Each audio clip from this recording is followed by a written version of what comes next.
Today's meeting, as you all know, is taking place in a hybrid format pursuant to the House Order of January 25th, 2021. The proceedings will be made available via the House of Commons website, so you are all aware the webcast will always show the person speaking rather than the entirety of the committee. To ensure an orderly meeting, I would like to outline a few points. First off, members and witnesses may speak in the official language of their choice. Interpretation services are available for this meeting. You have the choice at the bottom of your screen of either Floor, English, or French. For members participating in person, proceed as you usually would when the whole committee is meeting in person in a committee room. Keep in mind the directives from the Board of Internal Economy regarding masking as well as health protocols. Before speaking, please wait until I recognize you by name. If you are on the video conference, please click on the microphone icon to unmute yourself. Those in the room, your microphone will be controlled as normal by the Proceedings and Verification Officer. A reminder that all comments by members and witnesses should be addressed to the chair. When you are not speaking, your mic should be on mute. With regard to a speaking list, as always, the committee clerk and myself would do our very best to maintain the order of speaking for all members, whether they are participating virtually or in person. Members, pursuant to Standing Order 81-4, the committee will now commence its consideration of the main estimates 2021-20-22. It's my pleasure now to introduce and welcome our witnesses here. Mr. Chair, could I raise a point of order before we get into discussing estimates? When I'm finished my initial comments. I know we often just roll right into it, so I just wanted to. When I finish my initial comments, Mr. Baccarat, you're more than welcome.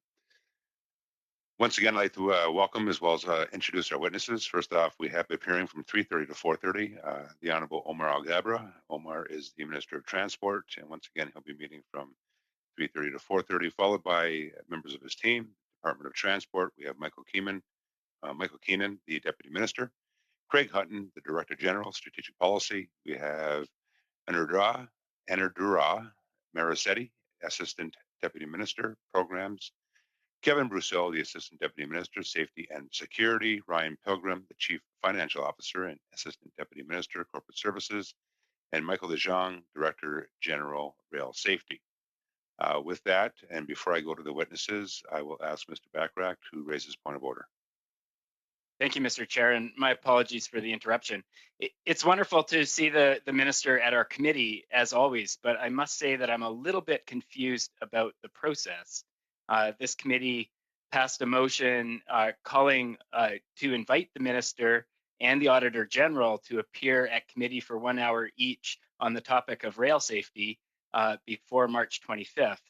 And I know that the minister was already scheduled to appear on estimates, but there was an interest, the committee had an interest in asking questions specific to rail safety. So perhaps through you to the clerk, could we confirm that the invitation as articulated in the committee's motion was presented to the minister and that the minister declined to appear at committee specifically on the topic of rail safety? Mr. Clerk? Yeah, I can say that the invitations were sent out pursuant to both of the motions that were adopted by the committee. The Auditor General has agreed to an appearance on April 13th, and the Minister has agreed to appear today. You would have to speak to the Minister as to which topic he would like to speak to, understanding that the main estimates do cover the entire portfolio. Thank you, Mr. Clerk. Mr. Baccarat? Thank you, Mr. Chair, and thank you to the clerk for the clarification. I would like to express my disappointment because we had hoped to have a conversation at today's meeting specifically about rail safety. And I have a lot of other questions related to estimates that I would like to ask the minister, and time is always very short. I would like to, therefore, knowing that the AG is coming to answer our questions on rail safety, I would like to make a motion that we invite the minister to appear on the same day to address our questions regarding rail safety for a duration of 1 hour. Thank you, Mr. Baccarat, and I will entertain that motion once it's provided to the committee in both official languages, as well as the notice is given. Okay. We'll move on now to Ms. Jacek. Ms. Jacek, you had a question? Thank you, Chair. Well, I was simply going to offer to Mr. Backrack, in the spirit of collaboration and so on, part of my time during the rotations for him to have some extra time to question the minister as he see fit. So that's just something that I would like to offer Mr. Backrack. Thank you. Very kind of you, Ms. Jessic. Now, Mr. Biddle. Well, I put my hand down first. I know Mr. Backrack, and Mr. Backrack, and I know he didn't intend it, but I don't know, and it may have come across as a suggestion that the clerk wasn't doing his job properly. And I just want to point out that he's been a excellent asset and has really moved forward this committee in my time here. I know this may be my last meeting in front of the committee, but it has been well run with his help. And it's weird to have, I've never seen this, an objection to the minister attending with the minister sitting right in front of us. And so we're having a debate. The time is limited, and I appreciate that you may want the two people together for Facebook or TV purposes, but both have appeared to both have agreed to appear. We have them, and the Auditor General will appear later. So I guess I'm lost as to what the basis for the objection is, rather than for objection's sake, I guess. Thank you, Mr. Biddle. Mr. Backrack, quickly, because we are chewing into... Very briefly, Mr. Chair, I certainly didn't mean to imply that there was anything nefarious going on, or that the clerk had provided other than the best service to this committee as he has from the beginning. Simply, the hope was to have the minister for 1 hour solely on the topic of rail safety. He's appearing today for an hour on estimates. That's appreciated. It's a very broad topic, and we have lots of questions. And the intention of the committee was pretty clear in the motion that we passed previously. And my hope is that the minister will return to the committee alongside the Auditor General to answer questions on rail safety. Thank you, Mr. Backrack. Now we're going to move on to the minister. Minister Alghabra, welcome. It's great to have you back. I know you were here a few weeks ago. And once again, welcome, and the floor is yours for 5 minutes. Thank you very much, Mr. Chair, colleagues. Good afternoon. Bonjour, Monsieur le Président, Madame et Messieurs les membres. Good afternoon, ladies and gentlemen, and members of the committee. Thank you for inviting me here today to present our main estimates. Pleased to be joined today, as you mentioned, Mr. Chair, by representatives from Transport Canada, Michael Keenan, Deputy Minister of Transport, Ryan Pilgrim, Assistant Deputy Minister, Corporate Services and Chief Financial Officer, Kevin Brosseau, Assistant Deputy Minister, Safety and Security, Anuradha Merizetti, Assistant Deputy Minister, Programs, Craig Hutton, Assistant Deputy Minister, Policy, and Mike de Jong, Director General, Rail Safety. Mr. Chair, as you know, despite the challenges of the global COVID-19 pandemic, transportation workers across all modes have continued to deliver food, medicine, and other vital goods to Canadians throughout the crisis. Transport Canada employees have also helped make this possible by introducing a range of measures and guidance to protect those working in the transportation and shipping sectors. All of the department's work has been informed by the latest science and data, as well as the guidance of public health agencies. As Minister of Transport, I have had the pleasure of working with Transport Canada and the other organizations in the federal transportation portfolio for a couple of months now. Officials at all levels have been working tirelessly to support me in my new role, and have been incredibly impressed by their talent and dedication. I welcome this opportunity to highlight some of that work. Transport Canada's mandate is to ensure that our transportation system is safe and secure, efficient, green, and innovative. The department's planned expenditures in the main estimates for 2021-22 cover a range of important measures to maintain a safe and secure transportation system while keeping people and goods moving. The total expenditures fall under 4 categories. They are $912 million under efficient transportation, $480 million under Green and Innovative Transportation System, $445 million under Safe and Secure Transportation, and $215 million for internal services. Among these items, Transport Canada is requesting $229 million in transfer payments to continue the incentive program for zero-emission vehicles. This program encourages consumers to stimulate the economy by helping them purchase zero-emission vehicles, accelerating their adoption while greening our economy. Rail safety is also a priority of mine. So I'm also requesting more than $21 million in transfer payments for the Rail Safety Improvement Program, which will further enhance rail safety across Canada. I would also like to highlight some amounts for federal agencies and crown corporations within my portfolio. These estimates include $770 million for Via Rail. This funding is higher than last year's main estimates, primarily due to extended funding provided to stabilize Via's operations and support longer-term capital planning. These funds will modernize Via's service offering through fleet renewal, improve safety with track infrastructure enhancement, and keep its asset base in a state of good repair. The Canadian Air Transport Security Authority is seeking $568 million. This will ensure the authority can continue to deliver effective, consistent, and high-quality security screening of air travelers and their baggage.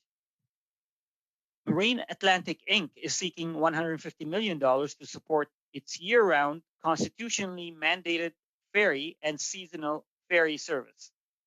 This represents an increase of $7 million in operating and capital funding. Finally, the Federal Bridge Corporation Limited is requesting $18.5 million in emergency support to offset the COVID-19 pandemic revenue shortfall. Mr. Chair, I would now like to turn to the Auditor General's follow-up audit of Transport Canada's oversight of rail safety. The report, which I welcomed in February, focused on select elements of the Auditor General's 2013 audit. Transport Canada has acknowledged the findings of this year's report and is committed to the continuous improvement of our rail safety program. As I mentioned, safety is my most important priority. We are already working to address all of the Auditor General's recommendations to further improve the effectiveness of our safety oversight. As we focus on the future and building back better, the transportation sector will be vital to Canada's economic recovery. I'm confident that the investments outlined in these main estimates will help advance a transportation system that is safer, cleaner, and more competitive. Je vous remercie, Monsieur le Président. Thank you very much, Mr. Chairman and colleagues, for this opportunity to speak to you. I am available now to answer any questions you have. I'm happy to answer any questions you may have, my colleague. Thank you very much. Merci.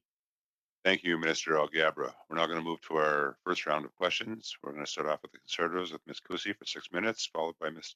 Jasek for 6 minutes, Mr. Barstow-Duval, and Mr. Bachrach, once again for 6 minutes each. Ms. Cusi, the floor is yours.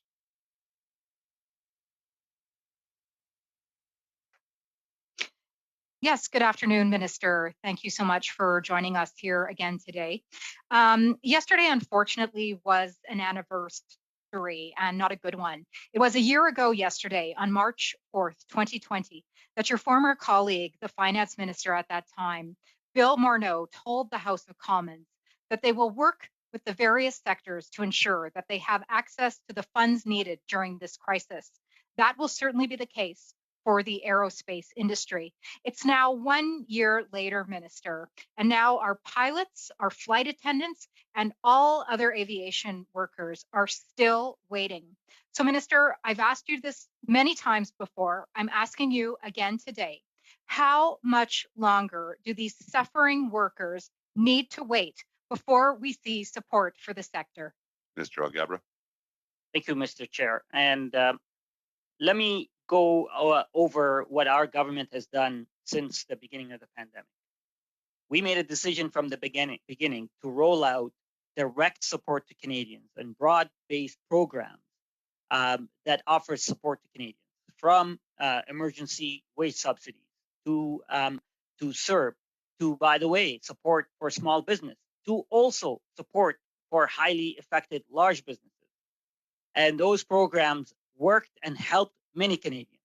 Now, Mr. Chair, with the fall, with then the arrival of the second wave and the introduction of variants, we needed to add extra measures for travel to protect the health and safety of Canadians. And we recognize, Mr. Chair, that because of those additional measures, we need to work on direct support for the airlines. So we are currently in discussions with major airlines, Mr. Chair, to provide a customized support for the Canadian airline sector. Thank you, Mr. Chair.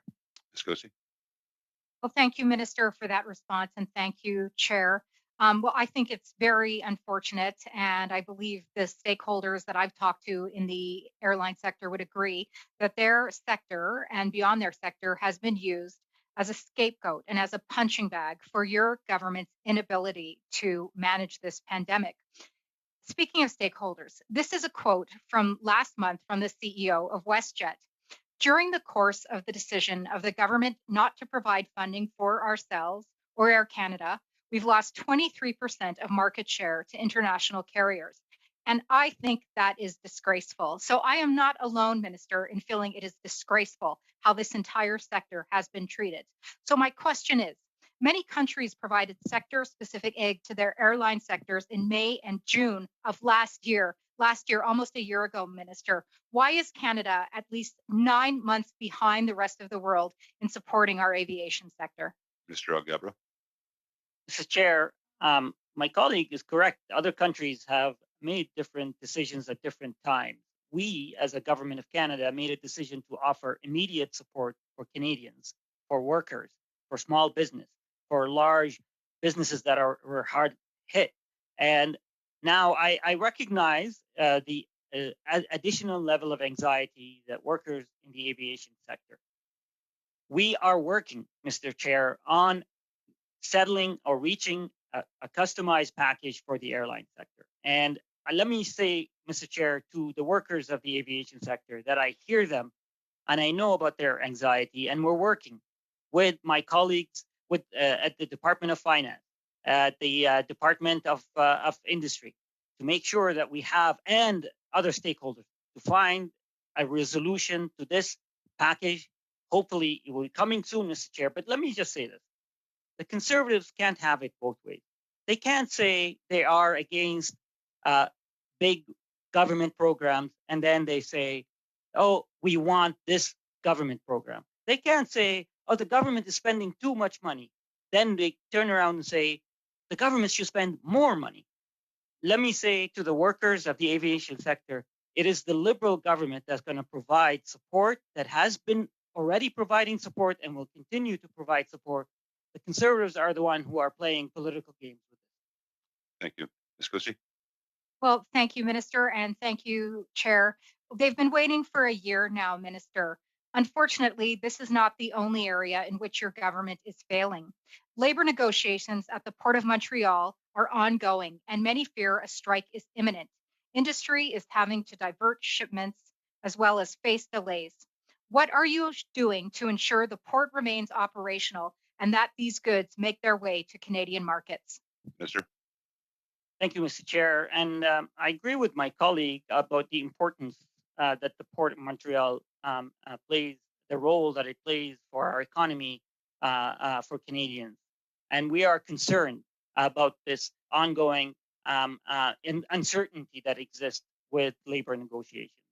As my friend, Minister of Labor, said today in question period, and I know my colleague asked her a question herself, we are very much involved in the ongoing discussions. We've been providing support through mediators. We've been encouraging the parties to reach a settlement. We know that this is an important file. We'll do everything we can. But again, here's where I disagree with the Conservatives. We believe in the collective bargaining agreement process. We want the parties to reach an agreement, but we'll do everything we can to help them get there. Thank you, Minister. Thank you, Ms. Kusi. We're now going to move on Thank you, Minister. Thank you, Chair. We're now going to move on to Ms. Jacek for the Liberals. Ms. Jacek, the floor is yours. Thank you, Chair. And I will be splitting my time with MP Zuberi. Mr. Bachrach didn't take me up on my offer of time. So, Minister, let's turn to the main estimates. We do see that there's an 8% increase, and you've alluded to some of the main drivers. The area I'm particularly interested in is the whole incentives for zero emission vehicles program. Obviously, being part of a government that knows that climate change is real, this is particularly important. I know it's very important for my constituents as well. So could you give us a few more details about the incentives for zero emission vehicles program, particularly how much does each ZEV on the road contribute to reducing greenhouse gases in terms of emissions per year, and how many businesses, how many Canadians have actually benefited from the incentive program? Mr. Alghabra. Thank you very much, Mr. Chair, for that question. This is an important part of my mandate. Look, if we are serious, and we are serious about climate change, because, by the way, again, we believe that climate change is real and it's a crisis that needs to be dealt with. The transportation sector is the second largest source of emission into our climate. So it is, if we are serious about climate change, we need to reduce emissions that come out of the transportation sector. And that's why the program for zero emission vehicles to create an incentive for consumers is a fantastic program that supports so many Canadians and businesses, and by the way, the auto sector as well. The idea behind it is to provide incentives where consumers and businesses can receive an incentive to help them maybe move up the decision to purchase a zero emission vehicles had they otherwise maybe been hesitant to do so. This will increase the numbers of zero emission vehicles on the road and accelerate its adoption. This will stimulate the auto sector by increasing the demand for those zero emission vehicles. And equally importantly, it will reduce and remove emissions. By the way, each ZEV, or zero emission vehicles, prevent 4 metric tons of greenhouse gases of emissions per year. And to her other question, 79,000 Canadian and Canadian businesses have benefited from this incentive. Thank you, Mr. Chair. Thank you, Minister. Ms. Jacek. I think I'll turn it over now to my colleague, MP Zuberi. MP Zagari, floor is yours. Monsieur le ministre d'être ici avec nous aujourd'hui au comité. So thank you very much for your work. All area member and as a Quebecer, about the REM, also known as the Réseau Express Metropolitain, and the station that's being built at the Montreal Trudeau International Airport. In addition to that, could you comment on what's happening with the proposed high-frequency via rail train between the Montreal-Toronto corridor? Thank you, Mr. Zuberi. Minister? Thank you, Mr. Chair, and thank you to my colleague for his work and his question. Let me first state the obvious. The REM project is incredibly important. It enhances public transit in the Montreal region, and it is in sync with our objectives of increasing the utility of public transit and reducing greenhouse gases. We are, the Department of Transport and I are involved in discussions with the Montreal Airport and the Government of Quebec and the Infrastructure Bank of Canada on reaching a joint solution for supporting this station that will connect REM to the airport. So it's very important, and we're working, we're doing our part, we're active to reach a resolution or a solution to this to the station. As far as the question about high frequency rail, this is something that, by the way, the Prime Minister included in my mandate letter. Our government feels strongly about this. That's why our government invested in a joint office between Via Rail, Transport Canada, and the Infrastructure Bank to study this initiative thoroughly, to do the feasibility analysis, and we are certainly following up on that work. And I look forward to the next step. Thank you, Mr. Chair. Mr. Zuberi, you have 1 minute. I'll return it back to Helena Jasic, my colleague. Thank you, Mr. Zuberi. Ms. Jasic? Well, thank you so very much, Minister, again, having come here twice since you were first made Minister. I think in terms of the zero emission vehicles, there's great potential in terms of improving actually the supply. You talked about a supply and demand issue, and to date, some of the real growth in vehicle purchases, at least in my neighborhood, is with light utility vehicles. And I'm certainly hoping to see zero emission vehicles in that category. Are you aware of movement in that direction at all in terms of progress in this area? Minister? Thank you, Mr. Chair. And my colleague is right. Canadians love their utility vehicles. And in my conversations with first my colleague, Minister Champagne, the Minister of Industry, and also with many stakeholders, with automakers, there's a recognition that there's a need for increasing supply in these categories of vehicles for zero emission vehicles. So there's a commitment that I heard from auto sector, from the automakers, that they're going to increase supply in those categories.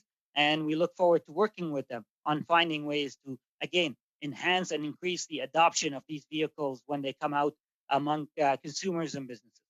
Thank you, Minister. And thank you, Ms. Jasic, and thank you, Mr. Zuberi. We're now going to move on to Mr. Barcelou-Duval of the block. Mr. Barcelou-Duval, the floor is yours. Thank you, Mr. Chairman. Good afternoon, Minister. I have to say that usually when ministers come before the committee, I start by saying that I'm happy to see them before the committee. Maybe it is good to know that it's usually true, but in this case, particularly true. But in fact, I'm concerned because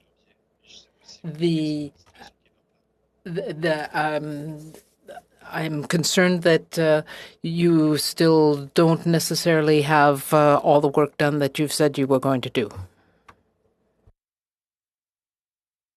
Minister? Mr. Chair, I'm not sure if the translation missed something, but let me thank my my colleague for his question and for being happy to see me. Myself and the department, my office, have been working tirelessly to address the priorities of Canadians, the priorities of Quebecers. We know we are going through a pandemic right now. No, what I really want to know is whether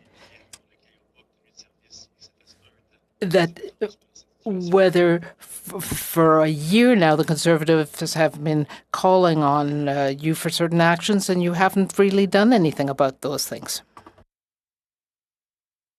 Minister?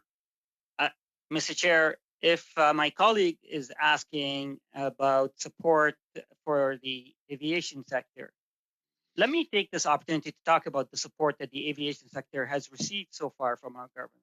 Mr. Chairman, what I really want to say is whether it is normal for the Conservatives not to have, for people not to have been reimbursed for a year for their plane tickets. Minister? Thank you. Finally, my colleague is able to highlight exactly the question. And by the way, my colleague would be interested in knowing that last week or earlier this week, I met with the Quebec Minister of Justice just to speak about the refund of air passengers, because I and he and others agree we need to find a way to refund passengers who had to cancel trips because of the pandemic. We are working with the airline as we speak, Mr. Chair. I can assure you, the issue of refunds is an integral subject of this negotiation. Thank you. Well, you are confirming that a year after the beginning of the pandemic, you still don't have any solution to get these reimbursements by the airlines. Our colleagues have pointed out, especially by one colleague, that you have been before the committee twice, but twice you have come empty-handed because people are calling for help. Canadians want reimbursements, and every time we have an opportunity to talk to either you or your predecessor, then we're told, yes, that help is going to be there tomorrow morning, but in fact, it doesn't happen. Can you guarantee that the next time we see you, or even within the next few days, you will have acted on this? Mr. Chair, let me also say that I understand. I understand why my colleague is pushing for this. It is important for many Canadians, not only in Quebec, but across the country. In my writing, this is an important issue, and I appreciate why my colleague is pushing for it. I wish I could give him a specific date on when and if we're going to have an answer to his question. However, it's a priority for me, Mr. Chair, and I am working with my colleague, the Minister of Finance, the Deputy Prime Minister, on making sure that we reach an agreement as quickly as possible. Thank you. Thank you. Through you, Mr. Chair. There is an employee of Air Canada, Mr. Fitzgibbon, who worked for 27 years for Air Canada and lost his job.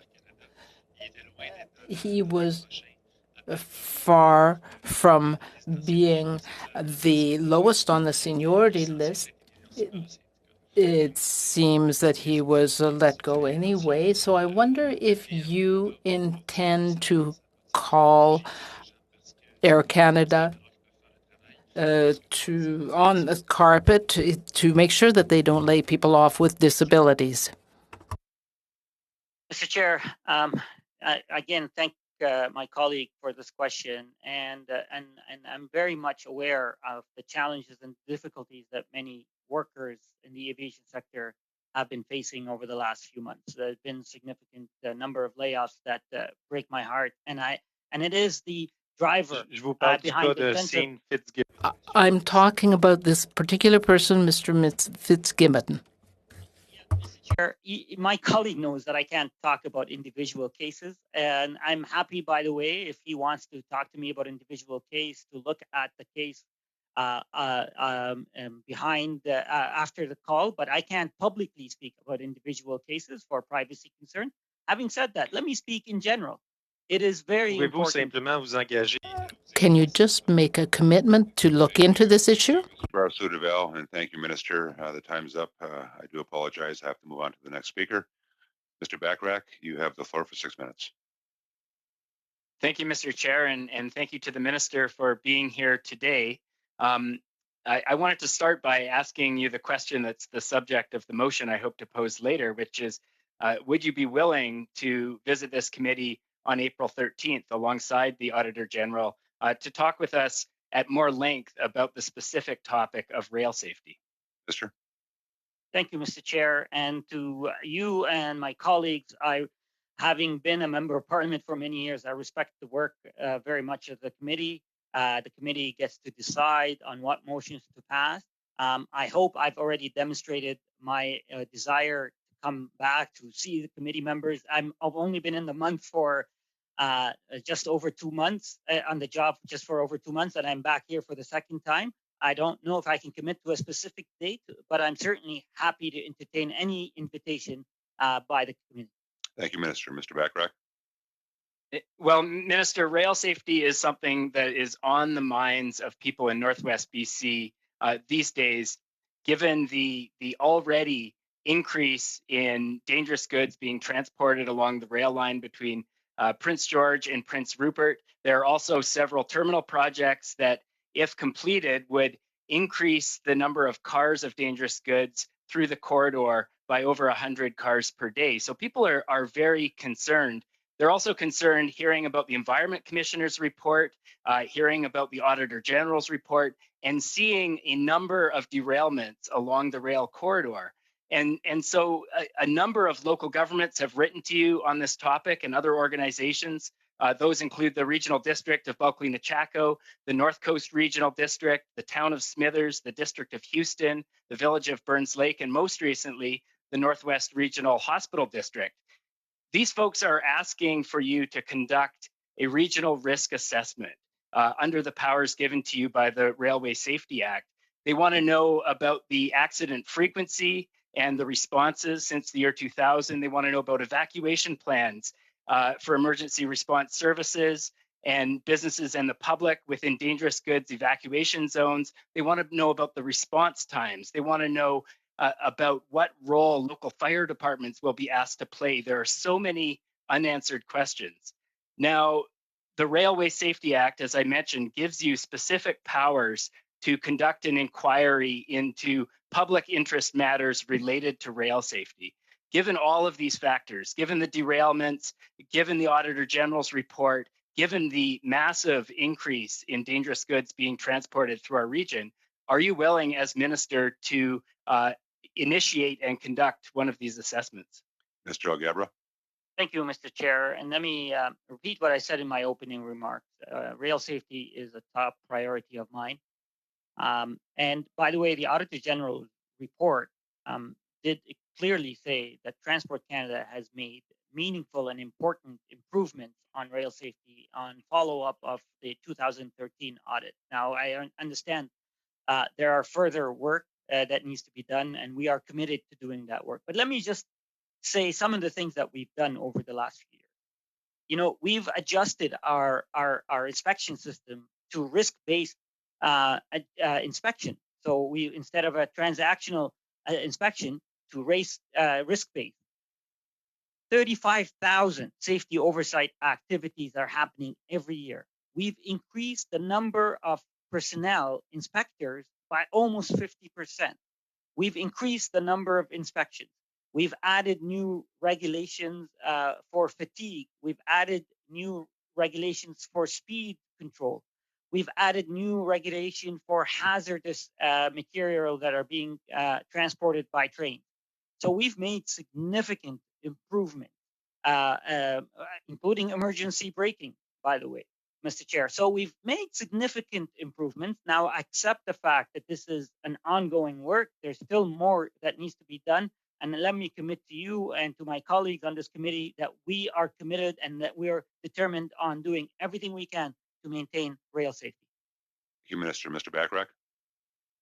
Mr. Chair, and through to the minister, I don't deny that progress has been made, but I think most people would find it shocking, given the stakes, that after 8 years, not every recommendation in the original audit has been addressed. This is not acceptable. Now, I'd like to ask you a question, Minister, about a specific aspect of the Auditor General's report, and that concerns something called safety management systems. Now, these are systems that the companies themselves put in place. And what her report shows is that Transport Canada was checking to see whether those systems existed, but wasn't actually checking to see whether they ensured safety, whether they resulted in a safer environment. She calls the safety management systems, quote, a big loophole. And so my question is, what is the minister going to do to close that loophole and protect communities? Minister. Thank you, Mr. Chair. And as I stated earlier, we are committed to implementing the Auditor General's recommendation. Let me also let you know and my colleagues know, I met personally with the Auditor General about her report, and I committed to her personally that we are working close. We're going to work on these recommendations. And you know, I accept what she's recommending.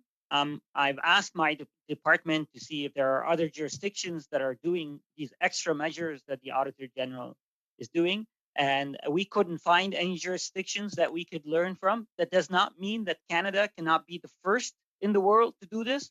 We will do this, Mr. Chair, and we'll make sure that rail safety is a priority for everyone. Thank you, Minister Algebra, and thank you, Mr. Bachrach. We're now going to move on to our second round. We have first up for the Conservatives, Mr. Shipley. Mr. Shipley, you have the floor for 5 minutes. Thank you, Chair, and thank you, Minister, for joining us here today. I know your time is valuable and we appreciate it. Minister, I've been recently dealing and speaking with Mr. Craig Drury, who's the president of the Association of Equipment Distributors. This association represents over 420 Canadian locations, over 27,000 workers, and approximately $8 billion in sales. They're having a slight issue that I promised them and committed to them that I would relay to you. They are in this industry. There's a significant use of light duty or pickup trucks that are registered as commercial vehicles that are required to operate under the hours of service regulations, similar to that under long haul truckers. The use of these light duty trucks, though, are long way from being a long haul trucker. They're used for sales, service, and constructions. A great difference. So their question is there an opportunity with the electronic logging device regulations that are currently being developed in your ministry? Is there an opportunity to consider the hours of service regulations not to apply to light use trucks? Minister. Mr. Chair, thank you, and thank you to my colleague for this question. Let me talk first about how important it is, again, that we protect drivers, that we make sure that safety remains paramount. And that's is one of the reasons why we've implemented this electronic logging devices for truckers, for vehicles, to make sure that drivers are protected, to make sure that we avoid using written documents and make sure that we use seamless electronic logging devices. So this is something that the industry celebrated. This is something that the industry supported, that certainly drivers are embracing. We are now at the initial stages of rolling it out.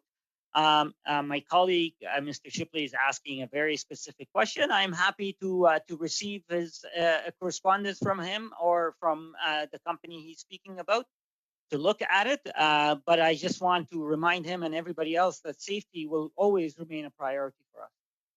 Thank you, Minister. And this association agrees too. It's not a matter of safety with them. They are all for the electronic devices.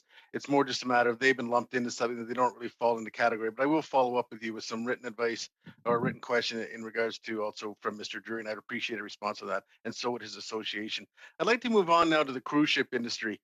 Mr. Minister, the cruise ship industry has been decimated, as you know, through this pandemic. To give you some numbers, hopefully you're aware of these. In 2019, the Canadian cruise industry comprised 29,000 jobs, paying $1.43 billion in wages. That same year, the industry generated a total of $4.25 billion in economic activity. The federal government has banned cruise ships from docking in Canada ports until February 28, 2022. Obviously, greatly impacting this industry. Why has it been put out for so long? The cruise industries have done everything they can possibly do to make it safe. They've enhanced all their cleaning, their medical, their inspections, their testings. Could you please explain to me when will this be lifted and how this is going to be going forward? Minister.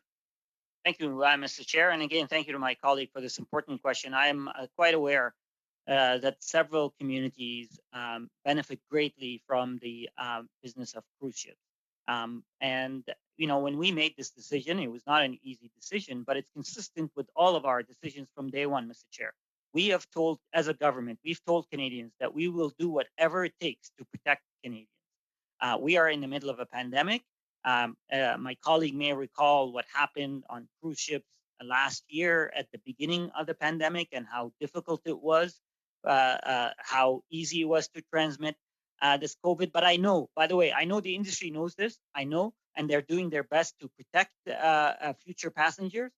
So let me assure my colleague, the reason why we did this till next year is because we wanted to make sure that we took the time to base our decisions on science and data. And today, infection rates are still high. Hospitalization rates are still high. We need to make sure, and we wanted to give a signal to the sector that they shouldn't, because if we said 6 months, they'd be selling tickets 2 months from now, and we may have to change that decision if we discover that it's too soon. So we wanted to give a sense of stability for the industry. Having said that, if data and science and public health advice tells us that we are in a better place, we might be able to change that. But for now, it is really important to have a clear and a decisive decision for the protection of Canadians' health and safety. Thank you, Minister. Thank you, Chair. Just do I have time for a very quick follow-up on that, Chair? Not really. And here I thought you were in a good mood today, you Chair. you just took it with that preamble. Sorry, Mr. Fine. Shipley. We'll have to Fine. move on. Thank you, MP Shipley, and thank you, Minister Algaba. We're now going to move on to Liberals. We have Mr. Biddle. You're up for 5 minutes. Thank you so much, Mr. Chair. Minister, I was wondering if you'd like to take the opportunity. I know you discussed the Auditor General's report, but wondering if you'd like to add anything to it and advise the committee what your conclusions of that report were. Minister. Thank you, Mr. Chair. Let me take a moment of my time to thank my colleague, Chris Biddle. I am losing him as a parliamentary secretary, and I am sad to see that happen, but I'm happy for him.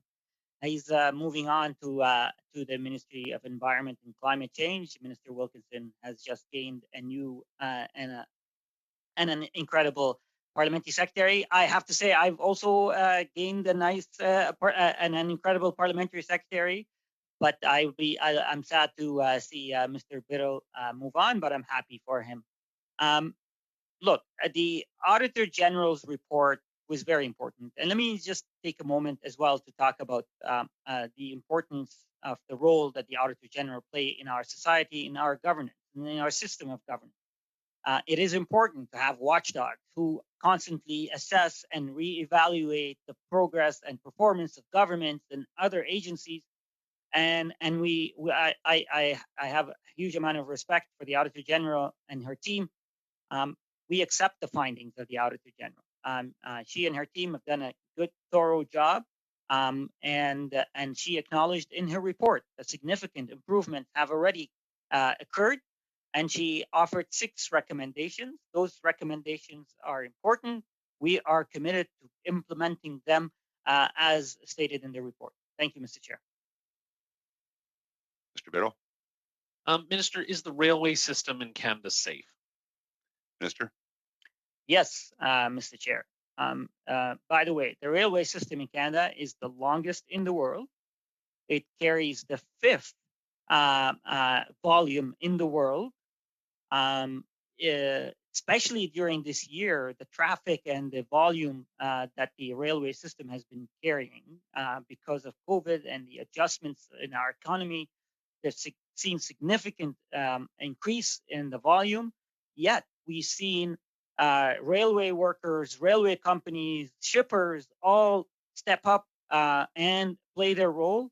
We are seeing improvements in accident rate. Having said that, we should not stop from pursuing enhancing safety. As long as we have one accident, one is too many.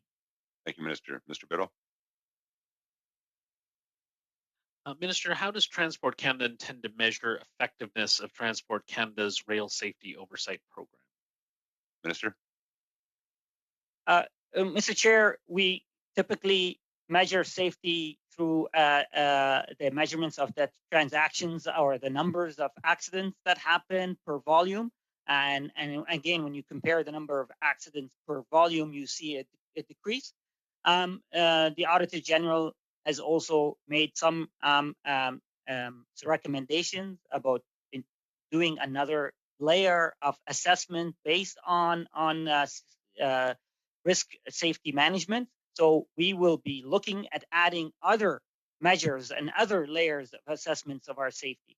But let me again repeat: our system is safe. It is it's world class, and the world looks to Canada's safety system as an example. Mr. Biddle. Thank you very much, Minister. Can you provide some reassurance to travel agents? I know I did hear from a number in my riding the concerns and the collapse of the industry. Can you provide some reassurance that their commissions will be protected as part of the assistance package for the air sector? Minister. Thank you, Mr. Chair. And again, thank you to my colleague for this question. Let me tell you what are important elements of the discussions with the airlines right now. We're talking about passenger refunds. We're talking about restoration of regional routes. We're talking about jobs, but we are also talking about protecting commissions of those independent travel agents.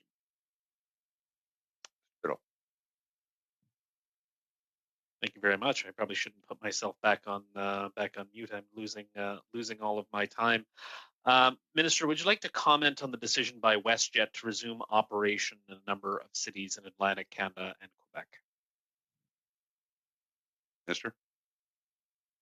Thank you, Mr. Chair. And I am cautiously optimistic about these decisions.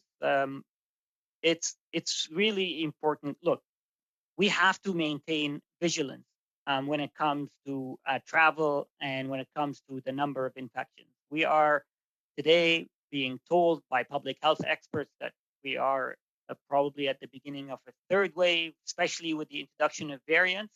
So it is really important that we continue to monitor the health measures. But I also know how important it is to maintain certain communities, all communities connected to their neighbors and to other regions of the country. So I am very, I wouldn't say I'm cautiously optimistic. It's important to connect everyone, and I look forward to hearing more decisions and more progress from aviation sector and from airline companies. Thank you, Mr. Algabra, and thank you, Mr. Biddle. We're now going to move on to Mr. Brosseau-Duval for 2.5 minutes. Mr. Brosseau-Duval, the floor is yours. Thank you, Mr. Chairman. Minister, you might be aware of a situation, an emergency in the Magdalen Islands. There's because there is very little ability to operate, and in the because of the crab industry is having difficulty getting its product out. Your own Liberal member representing that area has said that Transport Canada hasn't helped the situation. So I'm wondering if something can be done to make sure that the Magdalen Island fishermen don't lose their season. I want to thank my colleague for this question. Let me assure him and all people who live on the Magdalen Island how aware I am of this important and urgent situation. From day one, my colleague, Minister Leboutier, had come to me and expressed her concerns about the situation. She helped arrange for a phone call with the mayor of the island. She arranged phone calls with other stakeholders on the island. And just so he knows, we just recently.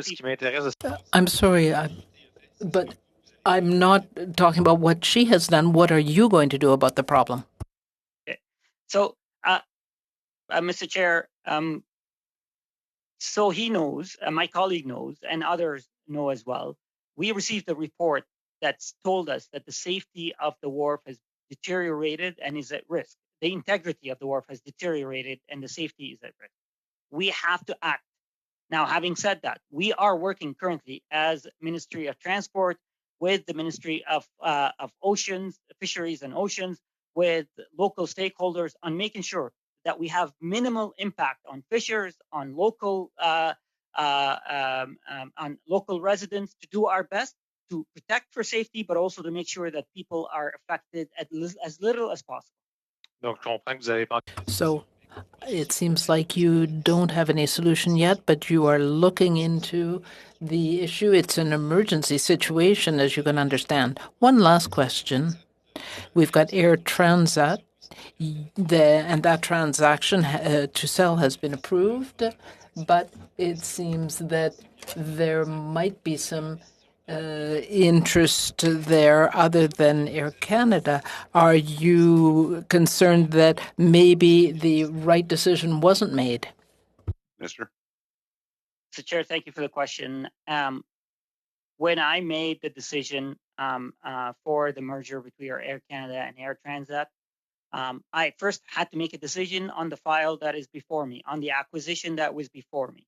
And I made a decision based on all the information available to me and in the best interest of Quebecers and Canadians.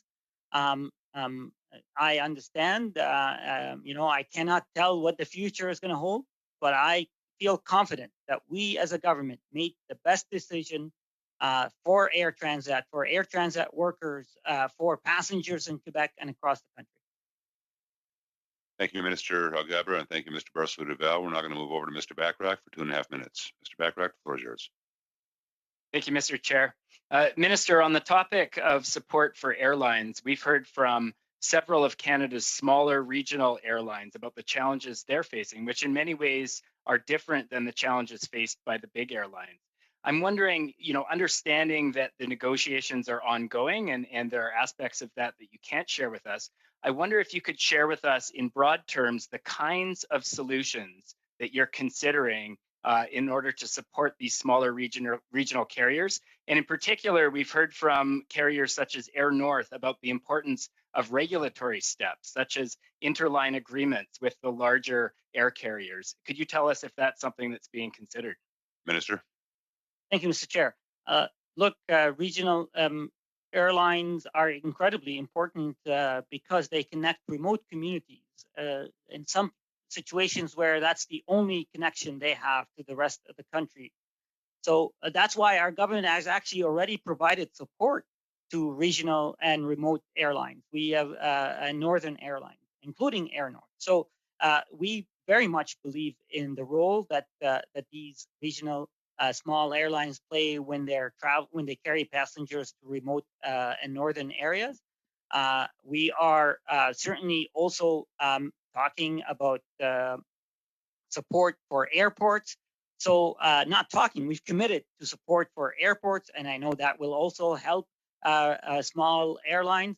So, Mr. Chair, I just want to assure you and my colleague that we're very much on top of this. We're working with small airlines to continue to offer support the way is needed to make sure that Canadians who live in these remote areas have the service they need. Mr. Bachrach. Yeah, I'm just wondering, I didn't hear any mention in there about regulatory approaches, and specifically what we've heard from Air North is the need for these interline agreements with the larger carriers, and for the government to step in and ensure that residents of Canada's North and residents of remote communities have access to a competitive market, and that these smaller airlines are able to survive in the recovery from the pandemic. Could you speak specifically to interline agreements? Is this something you're aware of or understand? Thank you, Mr. Bachrach. Mr. Algebra. Thank you, Mr. Chair. And I want to thank my colleague for also recognizing in his first question that I'm not able to speak about the ongoing discussions that are taking place with the major airlines and some of the details that are taking place. Having said that, I agree with him. We need to find a way to accelerate and enhance competition, particularly in remote and regional areas of our country. So our government from day one has been working on supporting entrepreneurs in the aviation sector, on finding regulatory ways to enhance competition. So yes, I am open to ideas to continue to enhance competition in the aviation sector. And I'm happy to, by the way, I'm also in discussions with many stakeholders, including smaller airlines, on how we can do so. And I invite my colleague to also propose and make submissions to my office about his ideas of how we can do so. Thank you. Thank you, Mr. Bachrach. Thank you, Mr. Algebra. We are at 4:30, and Minister Algebra, I understand you have to move on to your next appointment. I do want to, on behalf of the committee, express our sincere appreciation for coming out today, and I think we had a great discussion, a lot of questions asked, a lot of questions answered, plus more. So with that, Minister, I do appreciate your attendance here today. With that, members, we're now going to move into our second hour. Mr. Clerk, do we need some sound checks done, or is everybody all taken care of? Everybody's all taken care of. I see the thumbs up. Okay, so we're going to move into our second hour now. We do have, as was mentioned before, from the Department of Transport, Michael Keenan, Deputy Minister, Craig Hutton, Director General Strategic Policy, Anandura Maricetti, Assistant Deputy Minister Programs, Kevin Brousseau, Assistant Deputy Minister Safety and Security, Ryan Pilgrim, Chief Financial Officer and Assistant Deputy Minister Corporate Services, and finally, Michael DeJong, Director General Rail Safety. We do have our list in the second round as presented to me by the clerk, and we're going to start off with Mr. Michael Cram. Michael, you have 6 minutes. The floor is yours. Okay, well, thank you, Mr. Chair, and thank you to the witnesses for joining us today. On January 26th, Transport Canada issued an advisory circular regarding the designation of international airports in Canada.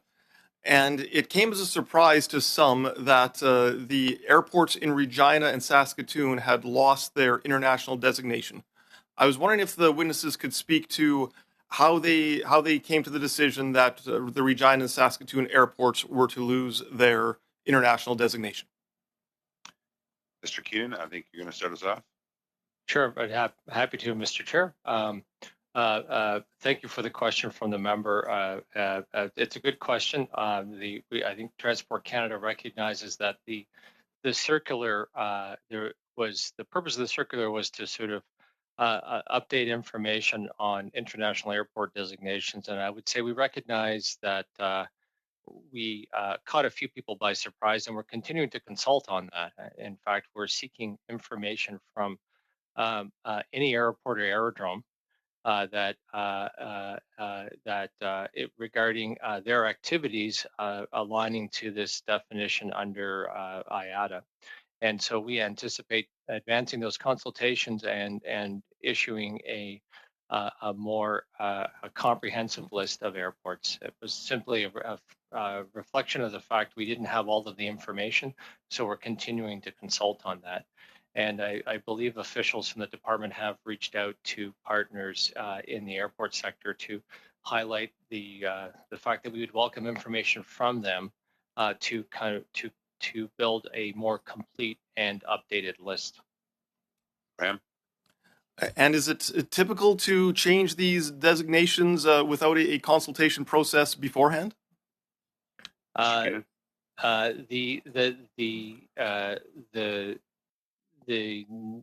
frankly, no. I think that in this case, we thought we had all the information in from airports, and we didn't. So we are basically going out to them, and we're working through the process of consulting to build a more comprehensive list. So it was in part the process of developing the list ended up being misconstrued as the list itself, and for that, I think we just take responsibility. We were unclear in our communications and unclear in our process. We strive to work very closely with our partners in the air sector, and occasionally we sort of don't quite get it right in our consultation process. Mr. Graham? All right, thank you. So I guess moving forward, can you elaborate on the process that airports will have to follow for reapplying for this designation? I think it's a bit. I'm going to turn it over to the Assistant Deputy Minister of Safety and Security, Kevin Brosseau, to talk a little bit more about the process on that. For sure. Thank you, Mr. Chair. There is a process, and it's in fact what an airport would have to do, Mr. Chair, is submit documentation to Transport Canada, hitting on the elements identified in the International Civil Aviation Organization convention. And those requirements will, in fact, and already have been communicated to the implicated airports. And in fact, as I understand it, Mr. Chair, that process to submit that documentation has in fact already begun, which identify the requirements such as customs services, policing services, et cetera. Those are but two examples. There's a long litany, but that process has already begun, Mr. Chair. Mr. Graham? And can the witnesses speak to the timeline of this process? Is it a matter of submitting some documentation and then getting the rubber stamp, or does it take many weeks and months? Mr. Keenan or Mr. Brosseau? I can follow up, Mr. Chair. The process would depend to the extent of the details that are the volumes of documentation that are submitted, but the department understands that this is an important issue, and as we review all such documentation received from regulated industry, would in fact review that apace. I can't commit to how long it would take precisely, but I would say that it would be something that we would undertake with haste. Mr. Thank you, Graham. Mr. Chair. Okay, and finally, I would like to follow up on NAV Canada's study to close several of this country's air traffic control towers. It's my understanding that at the end of this study, the transport minister has the ability to order NAV Canada to keep a tower open if the minister is of the opinion that the order is necessary for aviation safety or for the safety of the general public. Can the witnesses offer any insight as to how the minister will come to this final decision regarding the closure of the towers? Gentlemen. Maybe I'll start that, Kevin, and then you may want to pick up on it. Mr. Chair, thank you for the question. It's sort of a very topical one. And NAVCAN has launched consultations and studies looking at adjusting the level of service for in a range of aerodromes. The process by which the minister comes to a view as to the safety of it is actually a process that is carried out completely by the safety experts in the Civil Aviation Directorate at Transport Canada. And so NAVCAN has to submit studies in terms of fully assessing the implications of any proposed level of service change. There's a very careful review in the Civil Aviation Directorate, and they will essentially, if there is a material issue if there's an issue with respect to aviation safety, they will deny the proposed level of service change. So while in legislation it says the minister, it's a technical safety assessment carried out by civil aviation officials. Thank you, Mr. Keenan. Thank you, Mr. Brousseau, and thank you, Mr. Cram. We're now going to move on to the Liberals with Mr. Sadhu having the floor. Mr. Sadhu, 6 minutes. Thank you, Mr. Chair, and thank you to our witnesses for being with us here today. I've heard from many of my constituents who are interested in ZEV zero emission vehicles. And with the government investing in charging infrastructure, it's making the switch to zero emission vehicles a little more streamlined. This may have been touched upon, however, I'll go back to it just in case. Back in 2019, $700 million was provided for many federal measures to encourage the uptake and the adoption of ZEV zero emission vehicles. This funding was supposed to last 3 years. My question to you is how long did it take for Canadians to use up this funding, and is there funding in the estimates for the ZEV program? Mr. Keenan. Mr. Chair, I'd sort of in that answer the initial part of that and then turn it over to the Anu Marasetti, who's responsible for the program, to give a bit more detail. There are monies in the main estimates for the ZEV program, and in fact, I think what we've seen is that the program has helped facilitate a fast take-up of purchase of zero emission vehicles. And as a result, the government added additional resources to the program to extend its duration. And the increase in the overall main estimates for Transport Canada in 21-22 versus compared to the main estimates of the year before is largely due to the additional resources for zero emission vehicle incentives. In terms of the what that means in terms of exact sort of dates, I think I'll turn it over to Anu to complete that. Ms. Marasetti. Thank you, Mr. Chair, and thank you for the question. So we were given, as you correctly pointed out, in 2019, the funding was provided for the ZEV program, and it was supposed to last for 3 years, but we actually ended up exhausting all of it by December 2020. And then now in the fall economic statement, there's another $287 million that's been allocated, and that will be used to continue to provide the incentive program to both individuals and businesses for the next 2 years. Thank you, Ms. Marasetti. Thank you, Mr. Keenan. MP Sadhu. Thank you, Mr. Chair, and thank you for that information. We all know that transportation accounts for a large portion of our emissions, and my question is this program, as you said, is very, very popular, and a lot of the funding was used up, and now there's $287 million allocated to it now. What is the potential for programs like these and the transportation sector as a whole to contribute to Canada's overall GHG reduction targets, because I know it's very important as well for my kids and for future generations. Mr. Keenan? Thank you, Mr. Chair. It's a big question. It's one we're sort of spending a lot of time looking at the Transport Canada. The committee member is right. The transportation sector and writ large is second largest source of greenhouse gas emissions in Canada, about 25%. We have seen in recent years advances in technology that are assessing sort of economically feasible changes in how to in transportation systems to reduce greenhouse gas emissions. We've seen it in passenger vehicles. Zero emission vehicles are still a bit more expensive than internal combustion vehicles, but the gap is closing, and the incentives are driving switch over. We're seeing opportunities in large commercial vehicles, particularly ones that actually work locally in a city and return to base, to use zero emission battery electric technology, perhaps clean hydrogen technology.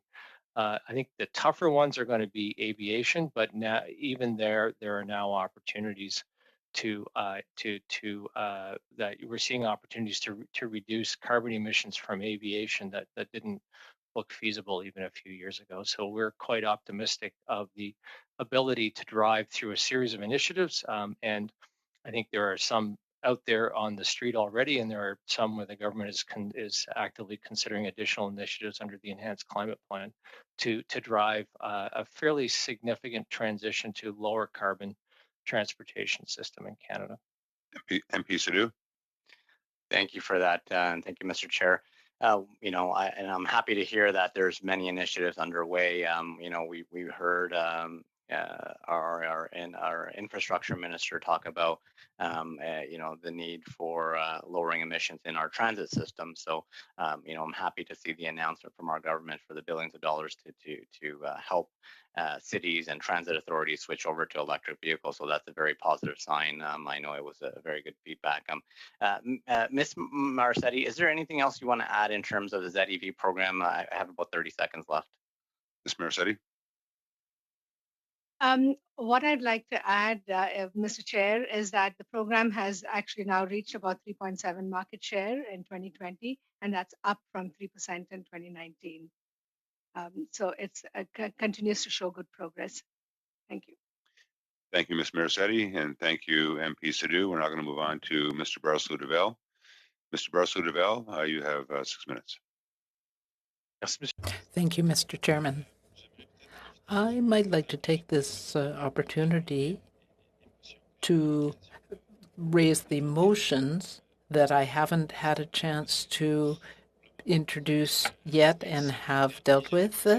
I proposed a motion before the committee in October, pursuant to the standing orders calling on the committee to have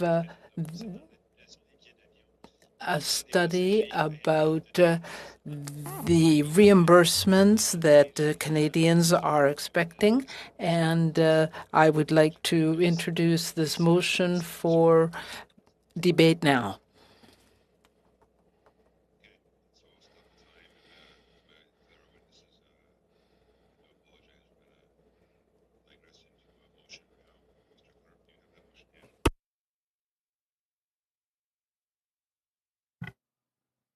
Yeah, it was just sent into the committee.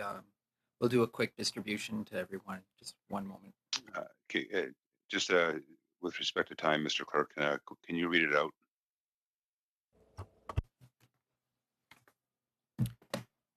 Sure. That pursuant to Standing Order 1081A, an order of the committee to issue for all of the studies of the last 5 years from I'm sorry, that's a different motion. That isn't the one that I wanted to raise. It was the one from October 26th. Thank you, Mr. Barclay-Duval. Mr. Clerk, go ahead. It'll just be 1 sec. I'll have to dig that one up. He just submitted a different motion, so you'll have to bear with me about a minute to locate the other one. Just 1 sec. Okay, members, stand by. I'm going to just take a moment to allow the clerk to try to search that motion out. They have been passed on to you by the clerk in both, I understand, in both official languages. Mr. Biddle, do you have a question?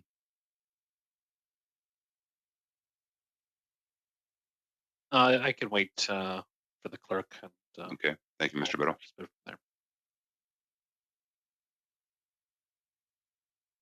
I'm just going to take a moment to suspend for about a minute.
And his staff and the Canadian Transportation Agency regarding canceled plane tickets and the right of air passengers to be reimbursed, and that these documents be provided to the committee clerk within 15 days following the adoption of this motion.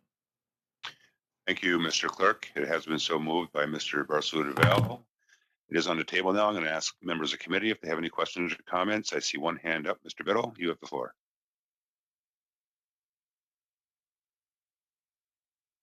About that. Thank you so much, Mr. Chair. I guess again we're into one of these production motions that it seems that the goal of which is it's designed to make the department fail to try to produce potentially hundreds, if not thousands, of documents, translate them, and bring them back to the committee within 15 days. And I think we're dealing with several holidays around that time as well. My other concern that I'm raising, and I'd like to get opinion from the opposition, is the minister is usually entitled to advice from his exempt staff. And I'm concerned that this is getting to areas that Parliament really hasn't delved into before in terms of correspondence between, and maybe it's just a matter of clarification. Maybe it's Monsieur Barcelona-Duval is just looking for correspondence between the Transport Canada minister and his staff with the Canadian Transportation Agency rather than correspondence between the minister and his staff. And that's a clarification which is important that I think we need to make and make sure that that's not on the table. Thank you, Mr. Biddle. We're now going to move on to Mr. Rogers, Ms. Jacek, and then Mr. Barcelona-Duval. Mr. Rogers, the floor is yours. Thanks, Chair. Just a comment. This is a motion which we require an extensive amount of work to produce these kind of documents. And besides, isn't this kind of documents between the staff and the minister, isn't that supposed to be confidential information that we're requesting? I would certainly not support that kind of motion. Thank you, Mr. Rogers. Ms. Jessic? Thank you, Chair. I guess my question to Monsieur Barsalou-Duval is, the minister has said over and over again that any assistance package is dependent on the reimbursement of passengers. And I'm just wondering, and agreeing with my colleagues in terms of the confidentiality of the correspondence, the toing and froing. We, since you posted your motion, we kind of have a result. I mean, we know that the minister is committed to ensuring reimbursement. So I'm just wondering what practical um, effect this will actually have going forward. Thank you, Ms. Jessic. Mr. Barsalou-Duval? Thank you, colleagues, for those questions and clarifications. The reason that I introduced this motion is, first of all, because, well, I would have liked to have it adopted in the fall, but unfortunately that wasn't possible, especially with this 15-day time limit. I understand that that might be too little time, and so I'm prepared to look at that with the committee, and we can see what would be a reasonable time frame. With respect to Mr. Bittle's comment about the correspondence, of course, what I'm really talking about is correspondence between Transport Canada and the Canadian Transportation Agency. So, including the minister and staff. So I'm not talking about the internal correspondence. Now, I think if there were 20 emails, that might be the extent of it, because the Canadian Transportation Agency is independent. I think that there must have been correspondence, because we saw some of that documentation. And I think that in an access to information request, which we submitted in our office, we were told that there weren't any such documents, even though we already had some here in the committee. So I think we need to clarify the situation, and that's why I feel it is important. Thank you, Mr. Barsalou-Duval. Mr. Sadu? Thank you, Mr. Chair. And, I do agree with some of my colleagues here, and it's the timeline, with the sensitivity around this, and we do know that the government is working hard and diligently towards an agreement, and we know, I've spoken to many of my constituents as well, and this is part of the agreement. Is the refund for passengers is part of that. So. With Easter long weekend coming up, we're not going anywhere, but I think the department also deserves to be respected as well, and then we need to be considerate of that as well to the department. So there's just some of my thoughts, but I would also like to hear, with what our conservative friends or our friends from the NDP think of this. It's just nice if they weigh in here as well. Thank you, Mr. Sadu. Mr. Biddle? Thank you, Mr. Chair. And again, I appreciate the update from Monsieur Barsalou-Duval, and perhaps we should start working on some of the changes. Perhaps it isn't many. But another concern I have, if we're dealing with airlines and we're dealing with refunds and potential correspondence, my concern comes back, and I know we discussed it, and I forget what the issue was going back to the fall, and perhaps it was this very motion itself if we debated before, but I think we did present we did debate another motion for production of documents, but is the issue of commercial sensitivity. And if we're going to go forward with this, I know we've agreed to that before in terms of it's something that we can hopefully agree to. Hopefully we can ensure, because we don't want to put the airlines in a negative position. So, or a position that would compromise. I shouldn't say negative position. I'm not too worried about putting the airlines in a negative position in terms of having to answer questions of Parliament and parliamentarians. But in terms of having commercially sensitive information released in a public setting that may have been shared with the Minister's Office or the Canadian Transportation Agency. But I see a couple hands up. Those are the further concerns that I have. I would like to hear from Mr. Bacharach and hear what he has to say on the issue. Thank you, Mr. Biddle. Mr. Bacharach.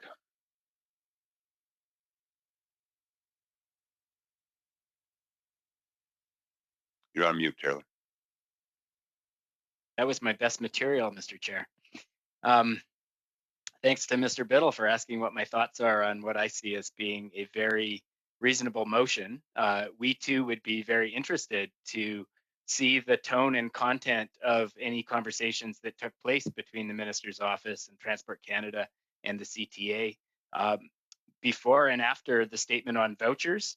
What was the tone of those conversations? How much coordination was there between the arm's length CTA and Transport Canada and the Minister? Maybe there was very little, and in which case it would set our minds at ease. However, there are so many questions about how things transpired and why thousands of passengers have not yet received the money that they're owed, that I think it would really benefit this committee's work rather to have that information. And it seems entirely appropriate to me. So I'll be supporting the motion. Thank you, Mr. Bacharach. I'm going to move on to Ms. Cusi. Go ahead. Thank you, Chair. And merci beaucoup aux membres du bloc. And thank you very much to Mr. Barcelou Duval for introducing this motion. I think that he's concerned about transparency, as are we. Thank you, Ms. Cusi. Mr. Sidhu, you have your hand back up, or you haven't loaded it? No, I was just gonna add here. Many companies share information with the government, and they consider it to be confidential. So I'm just, I want to throw that out there, and I also think that we could be discussing rail safety here as well. I mean, it's very important to many of the members here, but here we are discussing another subject here. And I do want to be clear. One of the reasons why I thought this motion was already dealt with at a previous meeting is because it was on the table, and we had shut it down basically, and now we're just resuming debate on the same motion. So with that, I'm going to move on to Mr. Biddle. Mr. Biddle. Sorry, I'll figure out this Zoom thing at some point before I move on to another committee. Yeah. So again, we're at the same boat. I hear the opposition and the desire to move this forward. I didn't hear. I think Monsieur Barcelou Duval did state that the timeline may be open for some movement with Easter, with Passover coming this week, with restrictions increasing potentially in Ontario. I hear things are doing much better in Quebec, but unfortunately they're not doing much better in Ontario. And that is a real challenge. As we know, I think there's only one member sitting in the committee room today.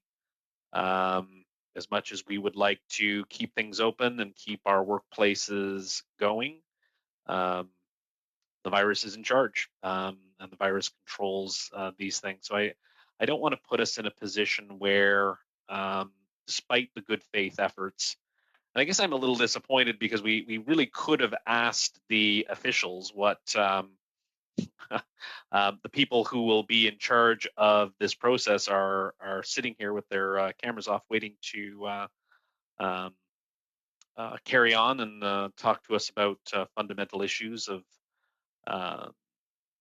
like safety, like COVID-19 and the impact on the sector. But it could have been a good could have been a good opportunity to ask them. So I guess what I'd like to do is I'm rambling on a little bit here. I guess in terms of simplification, because I know it's a political statement, and I don't want to get into the issue in terms of the right of air passengers to be reimbursed. I don't know if that adds a level of complexity, and that's not the hill that necessarily I want to die on today. But just to avoid, I know no one believes this. As a lawyer, we like to keep things as simple as possible, despite many of the things you've seen from your own lawyers. And just as an issue of clarification, to remove that line. And hopefully these can be friendly amendments, but to remove that line just for clarification. Perhaps we could also simplify, and it may just be a translation issue from French to English, but maybe we can, just to tighten up the language in terms of the correspondence between Transport Canada, including the Ministers of Transport's office, get rid of that and the staff portion, and the Canadian Transportation Agency, and increase the time to 30 days. Because again, Mr. Bacharach could be right. It could be a few documents. It could be hundreds of documents. We don't know. I don't know. But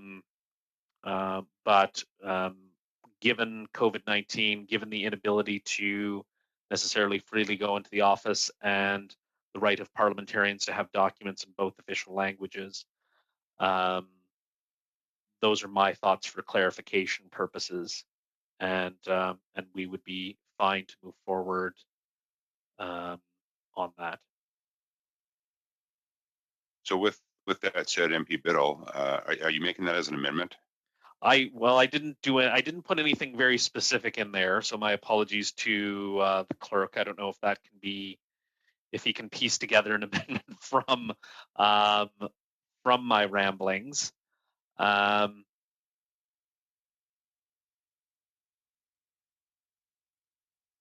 If we even just said do issue between correspondence between Transport Canada and the Canadian Transportation Agency.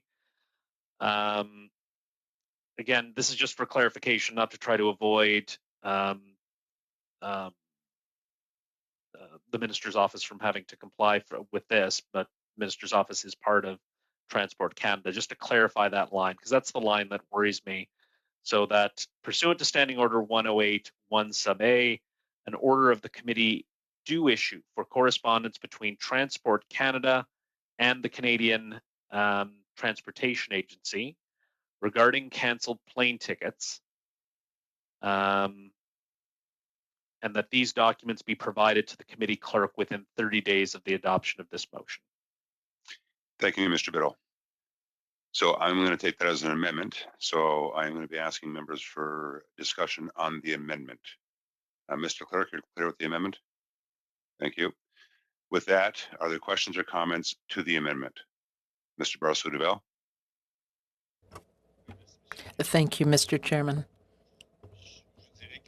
I would say that I'm open to the amendment, but I'm concerned because if we say Transport Canada, will that include the minister and his staff?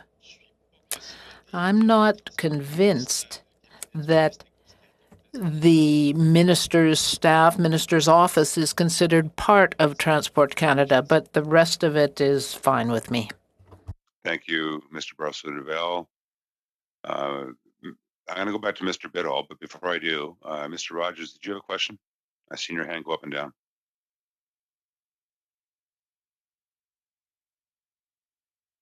Sorry, Mr. Chair. I was trying to get off of mute there. Yeah, my question was around the confidentiality piece as well, and Mr. Bitt will cover that, and the time frame, because I thought the time frame was much too short in order to get something done here, and to request put that kind of request in front of staff, given the time of the time we have, the Easter break coming up, and all the rest. So. I'm still not comfortable with the motion, but I think if the amendment is Mr. Bittler's put in there is doable, then perhaps I could consider supporting it. Thank you, Mr. Rogers. I'm now going to go back to Mr. Biddle. Mr. Biddle, the floor is yours. And in speaking with the minister's staff, Monsieur Barcelou-Duval is right that we should probably have something specific in there. Perhaps then, if I can withdraw my motion, if that's allowed. I don't make a lot of amendments. If I'm allowed to withdraw my motion and try this again, Mr. Chair, is that? Go ahead. Thank you. So that pursuant to Standing Order 1081 sub A, an order of the committee do issue for correspondence between Transport Canada, including the Minister of Transport's office, and the Canadian Transportation Agency regarding canceled plane tickets, and that these documents be provided to the committee clerk within 30 days following the adoption of this motion. Thank But, you. Yeah, Thank you, Mr. Biddle. Mr. Clerk, you have that? That's good. Any questions or comments to that amendment? I have Mr. Barcelou-Duval followed by Mr. Sadu. Mr. Barcelou-Duval, go ahead. The floor is yours. Merci. Thank you. I'll just say that I would agree with that wording and I would support that amendment. Thank you, Mr. Barcelou-Duval. Mr. Sadu?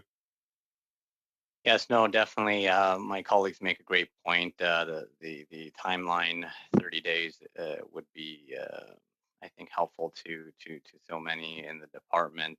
We do know, as my colleague was saying, we're into our third wave. I think here in Ontario, it was over 2,000 cases today, which is a record. So it's not as simply just going to the office to print a few documents out. There are certain restrictions we all have to abide by. So I think it's important that we give proper timing to the department to prepare the documents. I also know some of them have to probably go through translation on top of that. So that would be involving more folks into this. So I think the 30 days would be very, very helpful. I'm happy that the colleague agreed that that's a good condition to go on, but I think there's many other things in terms of the documents that need to be discussed as well. Thank you, Mr. Sadu. Mr. Biddle. Thank you so much. I was worried that I wasn't going to get much of an opportunity to speak in my last committee appearance, and that many of you would be disappointed by that opportunity. But I'm glad I'm able to remedy that. I would like to thank Monsieur Barcelou-Duval. It's important that this committee, and he's right, it is an issue of transparency, and I believe Mr. Bacharach mentioned that as well. And it's something that we should move forward on. I appreciate Monsieur Barcelou-Duval's comments with respect to supporting the amendment. And I know Mr. Bacharach did appreciate that I wanted to know his thoughts on the previous issue. I would like to also extend that again. I was hoping to hear from our friends at the NDP and the Conservative Party what their view is, and if this is something that is acceptable, that provides the department enough time to process this request, but then on the same time meets the meets with issues of transparency and accountability. And so if we could hear from them, I would be more than happy to stop talking and move on to the next point. So, so I see Mr. Baccarat's hand up, so I will stop talking, and hopefully we can get a consensus built upon this amendment that removes the line about staff and changes it to 30 days. And I appreciate the committee for listening. Thank you, Mr. Biddle. Mr. Rogers.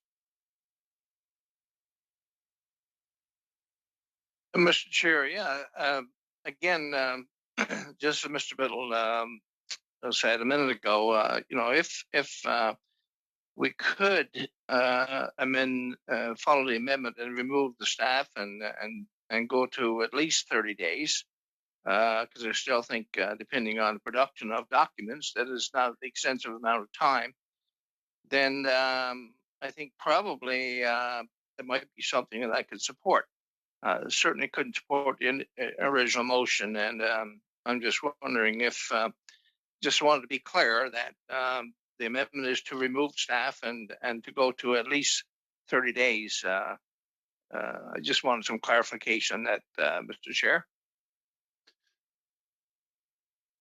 Thank you, Mr. Rogers. And you are correct. We are looking at having it go back to 30 days as well as staff being removed. With that, I'm going to move on to Mr. Backrack. Mr. Backrack, the floor is yours.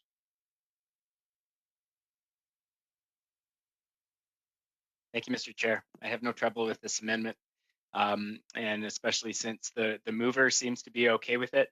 I am a little bit confused by removing reference to staff, since I would imagine that reference to communications by the office would logically include communications by staff of that office. However, you know, I'm not quite sure where Mr. Biddle is going with that. The timeline seems like a good compromise. I'm willing to accept that, and I think we should move on to a vote. Thank you, Mr. Biddle. Further comments? Yes, just very quickly, and I don't want to worry Mr. Backrack that I'm up to something, though perhaps sometimes I am, but today is not that day.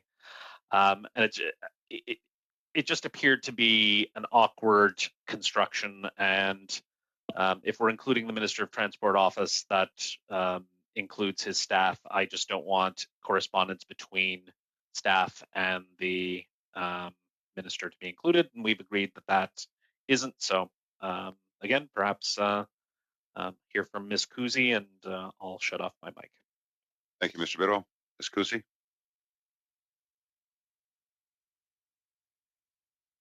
Merci beaucoup, Monsieur le Président. Thank you very much, Mr. Chairman. And if Mr. Barcelou-Duval agrees with the amendment, then we are willing to support it.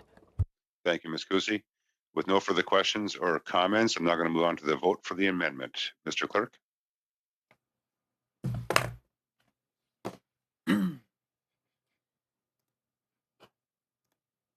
Okay, so did you need me to read the amendment or? No, just call the vote. Okay, Mr. Biddle. Yes. Mr. Zuberi. Favor. Ms. Jacek. In favor. Mr. Rogers. In favor. Mr. Sidhu. In favor. Mr. Cram. In favor. Ms. Kusi. Pour. Mr. Shipley. Yes. Mr. Soroka. In favor. Mr. Barcelou-Duval. Ooh. And Mr. Backrack. In favor. 11 yeas, 0 nays. Thank you, Mr. Clerk. Thank you, members. We're now going to move on to the main motion as amended. Mr. Clerk, if you want to call the vote, please. Mr. Biddle. In favor, I am. Mr. Zuberi. In favor. Ms. Jacek. In favor. Mr. Rogers. In favor. Mr. Sidhu. In favor.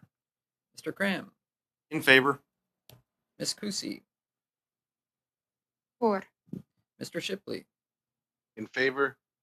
Mr. Soroka, In favor. Monsieur Barcelou Duval, Oh, and Mr. Bachrach. In favor. 11 yeas, 0 nays. Thank you, Mr. Clerk, and thank you, members. Now it is 5:15, and the lights in my house have yet to start flashing, so there's no vote yet. Now, with that said, my question to members are, do you want to proceed past this point in time and wait for the bells to start? Do you want to now adjourn, or do you want to, what's your call on that? Members, Mr. Bachrach, go ahead. My preference would be that we continue, and I think as we did last time, there's plenty of time to make our virtual way over to the virtual chamber and virtually vote. Thank you for that intervention, Mr. Bachrach. I appreciate that. Members are all okay with that? Now, when the bells do start, we're going to need unanimous consent to continue, so I will be asking for that at that time. So with that, we do have our witnesses still in the room. And if I do remember correctly, Mr. Clerk, correct me if I'm wrong, but we had the floor. Mr. Barcelou Duval had the floor. Thank you, Mr. Chairman. I know that my motion took some time, so I will give others a chance to speak now. Thank you, Mr. Barcelou Duval. And with that, we are going to move on to Ms. Kusi. Mr. Bachrach. Mr. Bachrach, you have the floor for 6 minutes. Thank you, Mr. Chair. And welcome back to the committee, Mr. Keenan. It's good to see you again. As you're probably aware, on February 11th, there was a small tugboat that sank near Kitimat, BC, an accident that claimed the lives of 2 men, Troy Pearson and Charlie Craig. A really tragic maritime disaster.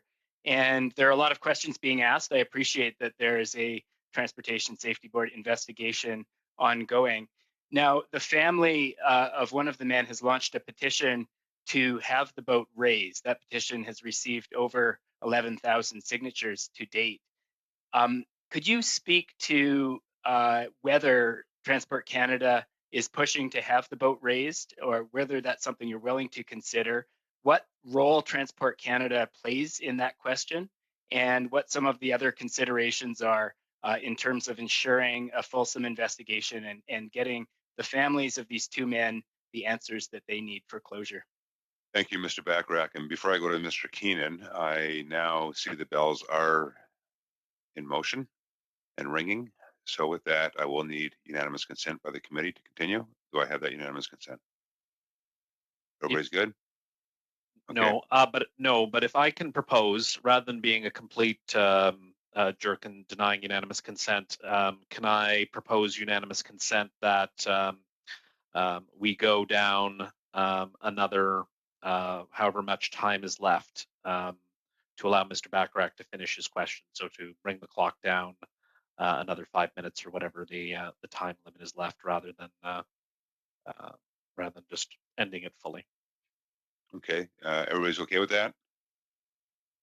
That's fine. Okay, Mr. Bachrach, go ahead. Mr. Keenan, floor is yours. Thank you for the remarks from the honourable member, Mr. Chair. And first and foremost, there's several parts to the member's question. And first and foremost, I just want to sort of echo that our thoughts are with the family, and we appreciate the great pain they're in as a result of the loss of those loved ones in such a tragic manner, and some of the circumstances in terms of, I think, it being one of the first jobs for somebody new in the industry. Just a terrible tragedy, which is why we work so hard in Transport Canada across every mode to try and make sure we're doing everything we can to reduce the risk of these kinds of tragic accidents. That's the first thing. The second thing is, as the member correctly pointed out, the TSB has launched an investigation into the causes that led up to this, and they do really good work. We, as a matter of priority take into account the results of their investigations and evolving safety regulations and oversight activities. And so we wait to see what's happening, what will come of their report. Second of all is that when there is an incident, we always do fact finding to just assess sort of what happened and to determine whether or not we should launch an investigation. I do not. It's difficult to provide any material update on that because it's a sort of a very careful legal process that is currently in that is currently in an oversight activity. On the issue of raising the tug, and that there is a set under the Canada Shipping Act. There's a set of sort of rules in terms of determining when sunken wrecks need to be raised or some action taken against them. And in the legislation and the regulation, the focus is on the threat to the environment. For example, if it's leaking oil, or threat to navigation. There are very difficult circumstances like this where loved ones, their remains are in wrecks, and there is no sort of authority or mandate to raise the wrecks in those circumstances. But there's a discussion that goes on between the RCMP and between the Coast Guard, taking into account the exact conditions and the situation therein. Thank you, Mr. Keenan. Mr. Bachrach? Thank you, Mr. Keenan. I'll direct some communications to the Coast Guard and the RCMP in that case. I did speak with the ILWU, a union which, as you know, represents a number of tugboat crew up and down our coast. They have real concerns about these smaller tugboats and the regulatory system that's in place to ensure their safety, particularly commercial vessels under 15 tons. This isn't the first incident involving this class of vessel. And I'd like you to speak a little bit to the steps your department is taking to ensure that in the future, when workers go out to work at sea in these vessels, they come home to their families at night. Thank you, Mr. Bachrach. Mr. Keenan? Yeah, thank you for the question from the member, Mr. Chair. Just to add one point to the previous question in terms of raising the tug, I think one of the key challenges and issues in this particular circumstance is the depth of water that the tug is resting in. It's quite deep, which puts people at risk bringing it up, and so it's a situation where these factors have to be taken into account by the Coast Guard. In terms of the issue with incidents with tugs, it is an area where we have where Transport Canada we have taken note of the fact that there are incidents that happen, and it's an area where we have increased our oversight activity in recent years as part of what I would call a risk-based oversight system, where we're always looking at where we see incidents and then we're trying to move our oversight activities to address them. And I may turn it over to the ADM of Safety and Security, Kevin Brosseau, just to speak a bit more about that. Mr. Brosseau? Yeah, thank you. Indeed, that is indeed the point from a risk-based perspective, as the member mentioned, Mr. Chair. This is a vessel at a certain weight, and then the regulatory posture at Transport Canada under our regulatory regime depends is based on the size or the weight of the vessel. And in fact, the safety management system regulations that are required with respect to those vessels, which are that we are engaged in consultation with industry stakeholders, including the Canadian Marine Advisory Council, with respect to that, and advancing potential changes to our regulations at looking at the fall. But it's a very important piece. Obviously, as the member mentioned, Mr. Chair, the safety of seafarers, including those on tugs, obviously a critical element of our risk-based oversight posture at Transport Canada. Thank you, Mr. Chair. Thank you, Mr. Brosseau. Quick question, Mr. Bachrach, before your time runs out. Well, I certainly appreciate the responses. I suppose my question is the current risk-based regulatory system adequate to ensure that incidents like this don't happen? To my understanding and discussion with the ILWU, some of these smaller vessels under 15 tons are being used in ocean conditions where it's not necessarily appropriate, that the inspections aren't necessarily frequent, and that people are going out in situations, going to sea in situations where they aren't as safe as they could be. So the question is really, what specific improvements will the department be making to ensure that workers are safe at sea? Thank you, Mr. Bachrach. Gentlemen? Yeah, sorry. Go ahead, Kevin. I would say that we are currently reviewing our risk-based system, Mr. Chair, and in fact, if there are shortcomings identified, that we'll adjust accordingly as we do and as we carry out our oversight activities with respect to these vehicles. I will say that the tug industry in BC has been leading on safety management for many years, and will continue to adjust as if we in fact we find any deficiencies that need to be addressed, Mr. Chair. Actually, if I could just add to that, I think just building on Mr. Brosseau's comments is that we have seen a pattern of incidents in the small tugs, as the members indicated, and there is and it is that below 15 tons where because they're smaller, like we have the rules get more stringent the bigger the vessel. And so we have done two things. We've done a fair bit of outreach in terms of sort of promoting compliance, but we're also actually launching a small vessel compliance program for tugs, and we're looking at bringing in a safety management program for these small tugs. And so we would agree it's an area where it merits additional sort of oversight and additional sort of enforcement and programming, and I wouldn't say just enforcement, but also raising awareness and requiring safety management in that small vessel class. And I think we believe with these actions that we have started to undertake and will be undertaking, we can reduce the risk that we see in the activities of the small tug class. They're small vessels, but there's a lot of them, particularly up and down the West Coast.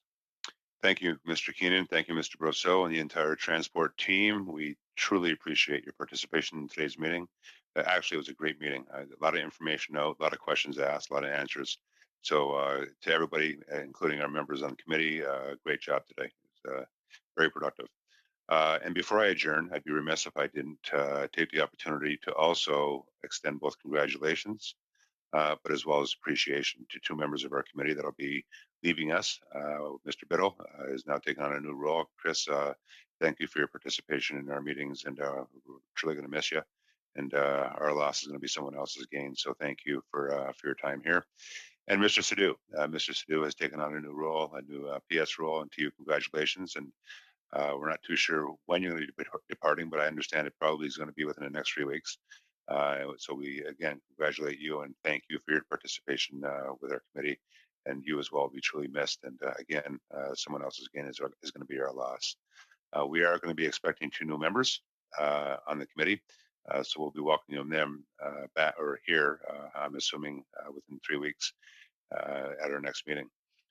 Finally, I want to say this both to the minister as well as for the members of the trans team, the transport team, that we do appreciate a lot of what you're doing, especially as it relates to the aviation sector, and of course your efforts to try and come down with a deal with the aviation sector. I think some of the comments that were made today give us a lot of comfort. Well, more importantly, not beyond us, but those that are in out there expecting refunds to tickets that were purchased, as well as to our travel agents. And hearing today from the minister himself that those are on the table and of course being discussed within these negotiations is truly going to have a lot more or a lot less anxiety to those that are affected. So with that, again, I express my sincere appreciation. So with that, members, we will now adjourn. Have a great evening. Thank you, Mr. Chair.